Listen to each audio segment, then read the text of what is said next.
For my project, I chose one of the most infamous serial killers in history, Jack the Ripper. Everyone here has probably heard his name multiple times throughout their lives, and I wondered why. What made him so ludicrously infamous? What I found was slightly underwhelming. Jack the Ripper, arguably the most infamous serial killer to ever live, only killed 5 women. That sounds kind of messed up to say, but compared to the likes of Jeffrey Dahmer, Ted Bundy, or Charles Manson, it seems pretty tame. As I read more on the subject, I kind of realized why he is so remembered and feared even a century later.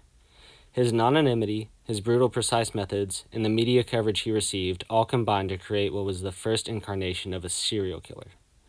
The panic surrounding these killings were felt all the way here in the U.S., despite the murders being done in London. To further understand Jack the Ripper and his seemingly infamous persona, we have to understand his history. In the late 1800s, the United Kingdom was basically the world's first economic superpower, and London was the hub of the empire. Hundreds of thousands of immigrants from all around the world, mostly Europe though, flocked to London to pursue better lives while London boomed economically. The large majority of these immigrants were extremely poor and were forced to live in low-income housing districts outside of London. One of these poorer districts was Whitechapel, in the East End of London, which had an abundance of skilled Russian and Jewish craftsmen, but it was also home to major sources of crime. One of the practices that flourished there was prostitution, which back then was much more dangerous. Prostitutes were mainly freelancers with no protection whatsoever, and they were often taken advantage of, beaten, or even killed. It wasn't entirely uncommon.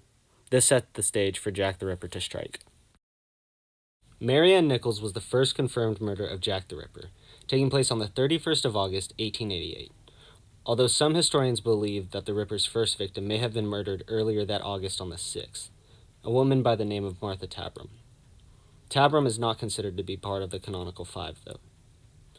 Part of what made the Ripper stand out amongst a den of killers in Whitechapel were his brutal methods. Each attack showed the hate and rage he had within him.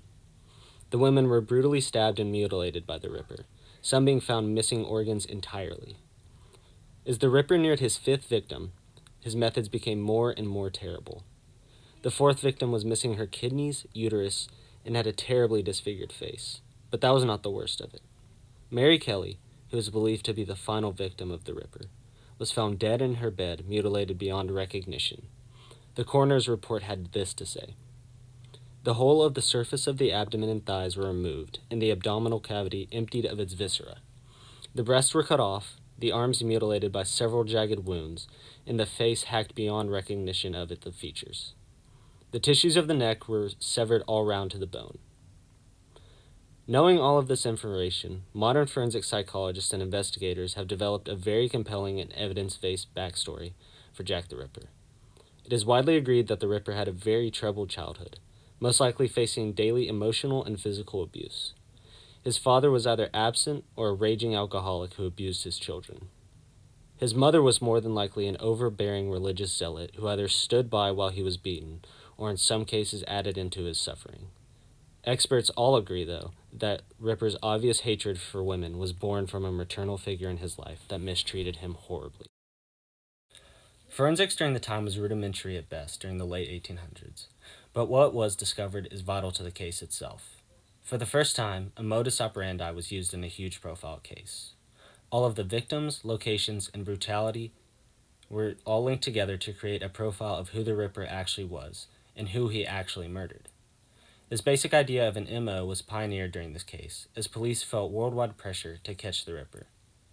Eyewitness testimonies were also incorporated into this case, but the validity of the claims were sketchy at best. The only eyewitness testimony that is considered valid comes from a Hungarian Jew, who claimed to have seen a murder where the killer immediately ran off once he was seen, but only after slitting the throat of his victim. One of the most notable pieces of evidence was a letter sent to the Whitechapel police, now known famously as From Hell. The letter was sent alongside half a pickled kidney that experts at the time concluded was likely human. The letter taunted the police and said that he had eaten the other half of the kidney. The letter itself was poorly written and many errors were made, pointing to someone who was barely literate in the English language.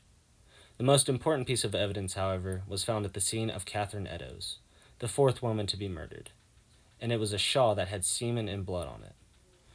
This piece of evidence was and now has become the key to finding the true identity of the Ripper. After examining the mitochondrial DNA on the Shaw and referencing the findings to prime suspects of the time's descendants, researchers discovered the identity of Jack the Ripper. The infamous killer was determined to be Aaron Kaminsky, a Polish barber who was a prime suspect at the time of the killings.